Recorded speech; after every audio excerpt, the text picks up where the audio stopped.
நம்ம திருவள்ளூர் மாவட்ட செய்திகள்.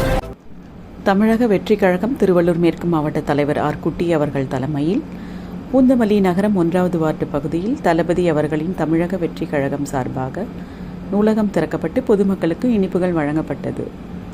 இந்த நிகழ்ச்சியில் பூந்தமல்லி ஒன்றியம், நகரம், திருமழிசை பேரூராட்சி நிர்வாகிகள் மற்றும் திருவள்ளூர் தொகுதி நிர்வாகிகள், எல்லாப்புரம் தெற்கு ஒன்றிய நிர்வாகிகள், திருவள்ளூர் ஒன்றிய நிர்வாகிகள், திருவெல்லங்காடு ஒன்றிய நிர்வாகிகள், மகளிர் அணி நிர்வாகிகள் கலந்து கொண்டு சிறப்பித்தனர். செய்தியாளர் MP ராஜா.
இது போன்ற செய்திகளை காண எங்கள் சேனலை லைக் பண்ணுங்க, ஷேர் பண்ணுங்க, சப்ஸ்கிரைப் பண்ணுங்க.